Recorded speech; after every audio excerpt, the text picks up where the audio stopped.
आज की क्लास का टॉपिक है प्रॉफिट एंड लॉस, लाभ और हानि। ये तुम्हें सीखना बहुत जरूरी है, क्योंकि अगर तुम इनके बारे में नहीं सीखोगे तो तुम्हें कभी भी हानि हो सकती है। ठीक है, तो इसके लिए हमें पहले देखना है क्रय मूल्य। ठीक है, क्रय मूल्य क्या होता है?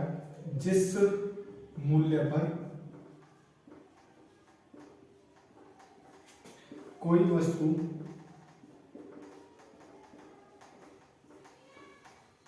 खरीदी जाती है,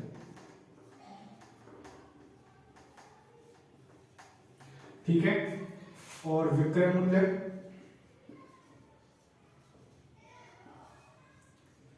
जिस मूल्य पर कोई वस्तु बेची जाती है, ठीक है। इसको हम बोलते हैं कॉस्ट प्राइस और इसको हम बोलते हैं सेलिंग प्राइस। ठीक, एक होता है हमारा इसमें अंकित मूल्य, यानी कि लेबल्ड प्राइस। लेबल्ड प्राइस ये क्या होता है? जो वस्तु पर लिखा होता है, वस्तु पर लिखा होता है, ठीक है। अब हमें क्या देखना है कि हमें लाभ कब होगा और हमें हानि कब होगी। तो यदि हम किसी वस्तु को कम रुपए में खरीदकर ज्यादा रुपए में बेच देते हैं, तब हमें क्या हो जाता है? लाभ। यानी कि विक्रय मूल्य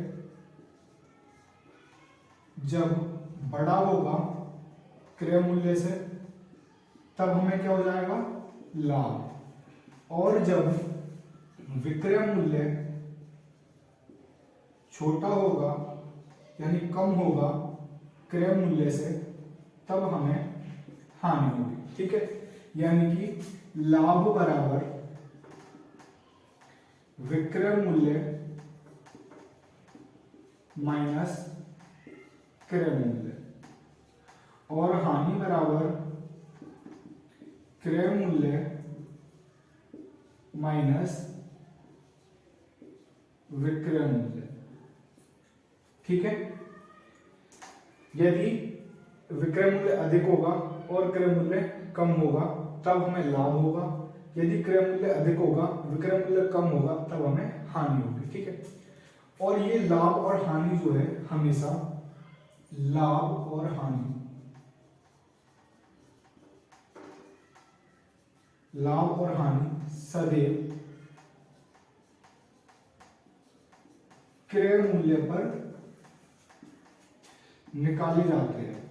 ठीक है, लाभ और हानि जब कभी हम निकालेंगे तो वो हम निकालेंगे क्रय मूल्य पर। अब हम देखते हैं कि लाभ प्रतिशत बराबर, लाभ प्रतिशत बराबर लाभ, जितने रुपए का हमें लाभ हुआ है, बटे क्रय मूल्य और गुणा 100।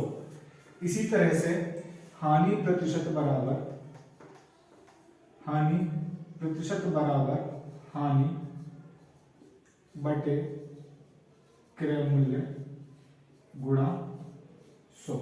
ठीक है, अगर हमें कभी लाभ प्रतिशत निकालना होगा, तब हम इस वाले सूत्र का प्रयोग करके निकाल सकते हैं, और जब हमें हानि प्रतिशत निकालना होगा, तब हम इस वाले सूत्र का प्रयोग कर निकाल सकते हैं। अब इसके बाद हम पढ़ते हैं एक वर्ड होता है डिस्काउंट। ठीक है, डिस्काउंट जिसे हम हिंदी में कहते हैं बट्टा या फिर छूट। ये तुमने बहुत बार सुना होगा। जैसे कोई वस्तु 600 रुपए की है, यानी कि उस पर लेबल प्राइस जो है वो है 600 रुपए, और उस पर 12% का डिस्काउंट दिया हुआ है। तब हमें ये कैसे पता लगेगा कि हमें उस वस्तु के कितने रुपए देने हैं? तो हम क्या करेंगे, इसको डिस्काउंट जो हमें दिया है, यानी कि जो हमें छूट दी हुई है, वो हमें दी है 600 का 12%। ठीक है, 600 का 12% हमें छूट दी हुई है, हम निकालेंगे 600 गुणा 12/100, यानी ये दोनों जीरो से दोनों जीरो कैंसिल हो जाएंगे, 12 से 72 रुपए, यानी कि हमें उस पर 72 रुपए का डिस्काउंट मिलेगा। तो अब हमें वो हमें उस वस्तु के कितने रुपए देने होंगे। हमें जो वस्तु के रुपए देने होंगे वो देने होंगे 600 माइनस 72, ये कितना हो जाएगा 528 रुपए। ठीक है, अब हम इस प्रकार के सवाल करेंगे। एक साइकिल को 1960 रुपए में खरीदकर 1862 रुपए में बेचे जाने पर कितने प्रतिशत हानि होगी। अब हमें इसमें दिख रहा है कि हमने साइकिल खरीदी 1960 रुपए में, ठीक है, यानी कि हमने ज्यादा रुपए में खरीदी है और कम रुपए में बेची है, तो हमें हानि होगी। तो हमने इसका सॉल्यूशन करा। क्रय मूल्य जो है, क्रय मूल्य है इसका 1960 रुपए और विक्रय मूल्य है 1862 रुपए। अब जो हमें हानि हुई है वो कितने रुपए की हुई है, इसमें से हम ये माइनस कर देंगे तो कितना बचेगा यहाँ पर 98 रुपए। ठीक है, अब हमें हानि प्रतिशत निकालना है। तो हानि प्रतिशत निकालने के लिए हम क्या करेंगे, फॉर्मूला है हमारे पास हानि बटे क्रय मूल्य गुणा 100। ठीक है, तो हानि कितनी है 98 रुपए बटे क्रय मूल्य कितना है 1960 रुपए और गुणा कितनी कर देंगे हमें इसमें 100 की। ठीक है, 98 से कितने बार डिवाइड होगा 2 बार, यानी 20, और 20 से कितना हो जाएगा 20 पंजे 100, यानी कि 5% की हानि होगी।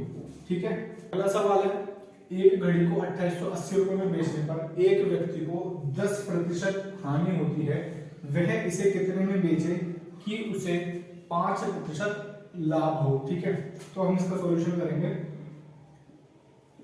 इसका सॉल्यूशन क्या है कि उसने बेचा कितने में 2880 रुपए में, यानी कि विक्रय मूल्य बराबर 2880 रुपए। उसको जो हानि हुई है वो कितनी हुई है 10%।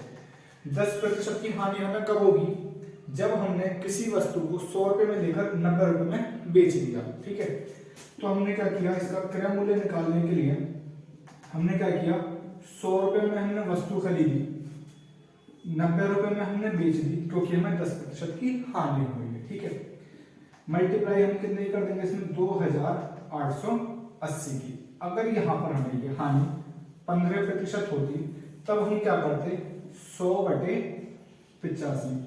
यदि हमें हानि 20% हो रही होती तब हम क्या करते 100/80। ठीक है, अभी हमें हानि 10% हो रही है तो हमने क्या कर दिया 100/90। 0 से 0 कैंसिल हो जाएगा, 9 से इसको डिवाइड करोगे, 9 3 27, 1 बचा, 9 दूनी 18, कितना हो गया 3200 रुपए उसका क्रय मूल्य हो गया। ठीक है, अब हमें इसमें 5% का लाभ चाहिए। ठीक है, तो हमने क्या किया, इसको जो विक्रय मूल्य आएगा नया वाला, नया विक्रय मूल्य बराबर हमें कितना लाभ चाहिए, हमें चाहिए 5% का लाभ। ठीक है, तो हम इसको कितना कर देंगे 105/100। अगर हमें लाभ 10% चाहिए होता तो हम इसको लिखते 110/100। ठीक है, यदि हमें लाभ 15% चाहिए होता तब हम इसको लिखते 115/100। अभी हमें लाभ 5% चाहिए तो हमने लिख दिया इसको 105/100। गुणा कर देनी है हमें 3200 की, ये दोनों 0 से दोनों 0 कैंसिल हो जाएंगी। इसके लिए हम गुणा करेंगे तो कितना हो जाएगा 32 पंजे 160, हासिल का 1 हो गया, 32 से 32 और 1 33, यानी कि 3360 रुपए में यदि वो उस घड़ी को बेचे तो उसको 5% का लाभ होगा। ठीक है, कई बार ऐसा होता है हम सामान लेने जाते हैं तो क्या होता है, दुकानदार जो होता है वो कम वजन तोड़कर हमें सामान उतने रुपए में ही दे देता है। ठीक है, तब हम कैसे उसका लाभ निकालेंगे कि उसको कितना लाभ हुआ, तो हमने देखा यहाँ पर इसके लिए फॉर्मूला है त्रुटि, यानी कि वो वजन में जितनी त्रुटि कर रहा है उसके बदले में क्या लिखेंगे हम सही मान और माइनस कर देंगे इसमें त्रुटि और गुणा 100। ठीक है, अब मान के चलो वो किसी में 100 ग्राम, यानी कि कोई दुकानदार है वो 1 किलोग्राम में 100 ग्राम वजन की त्रुटि कर रहा है। तब हमें पता करना है कि उसको कितना लाभ हो रहा है। तो इसमें जो त्रुटि है वो कितनी है 100 ग्राम, हमने यहाँ पर लिख दिया 100 ग्राम बटे 1 किलो में कितने ग्राम होंगे 1000 ग्राम, माइनस त्रुटि कितनी करिए 100 ग्राम और गुणा ये 100 और ये क्या हो जाएगा प्रतिशत। ठीक है, इतना प्रतिशत उसे लाभ होगा। यदि हम इसको निकालें तो कितना हो जाएगा 100 बटे 900 और गुणा 100 प्रतिशत। ठीक है, इस दोनों जीरो से दोनों जीरो कैंसिल कर दिया हमने, हमारे पास कितना बचा 100 बटे 9 प्रतिशत, यानी कि 11 सही 1 बटे 9 प्रतिशत जो है वो लाभ हो जाएगा उस दुकानदार को जो वजन कम तोल रहा है। ठीक, अब हम एक इस प्रकार का प्रश्न करेंगे, ये एसएससी 2009 में आया हुआ प्रश्न है। एक व्यक्ति कुछ वस्तुएं P रुपए प्रति दर्जन के भाव से खरीदता है तथा P बटे 8 प्रति वस्तु के भाव से बेच देता है, उसका लाभ प्रतिशत कितना है। ठीक है, जब वो P रुपए प्रति दर्जन के भाव से खरीदता है तो इसका मतलब एक जो वस्तु का मूल्य होगा वो एक वस्तु का मूल्य कितना हो जाएगा P बटे 12, ये क्या है एक वस्तु का क्रय मूल्य। ठीक है, और विक्रय मूल्य एक वस्तु का कितना है, एक वस्तु का विक्रय मूल्य हमें दिया है P बटे 8। ठीक, अब ऐसे सवालों को करने के लिए हमें क्या करना है, ये जो 12 है और ये जो 8 है, ठीक है, इसका हमें लैसे ले लेना है। 8 और 12 का लैसे कितना आ जाएगा 24। ठीक है, अब हमने देखा कि 24 के हिसाब से इसने जो P बटे 12 के हिसाब से 24 वस्तुएं कितने रुपए में खरीदी 2P में।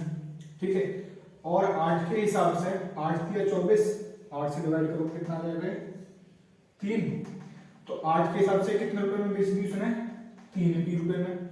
अब उसको लाभ कितने का हो गया 3P माइनस 2P बराबर 1P बच जाएगा। जब हम लाभ प्रतिशत निकालेंगे तो हम लिखेंगे ऊपर लाभ जो कितना है P, अपॉन में लिखेंगे हम क्रय मूल्य जो कितना है 2P और मल्टीप्लाई करेंगे 100 की।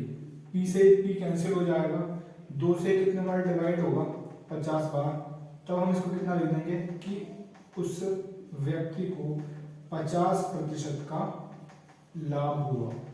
ठीक है, ऐसे बहुत सारे क्वेश्चन आते हैं, जैसे टॉफी वाले आते हैं कि टॉफी इतने रुपए में खरीद कर इतने रुपए के हिसाब से बेचेंगे, वो सभी प्रश्न इसी के हिसाब से होंगे। अब हमारे पास ये प्रश्न है, किसी वस्तु के क्रय मूल्य और विक्रय मूल्य का अनुपात 20:21 है, उस पर लाभ प्रतिशत कितना है। ठीक है, तो जो क्रय मूल्य है वो हमने कितना ले लिया 20। ठीक, और जो विक्रय मूल्य है वो कितना ले लिया हमने 21। लाभ हमें कितने का हुआ है इस पर 21 माइनस 20 बराबर 1।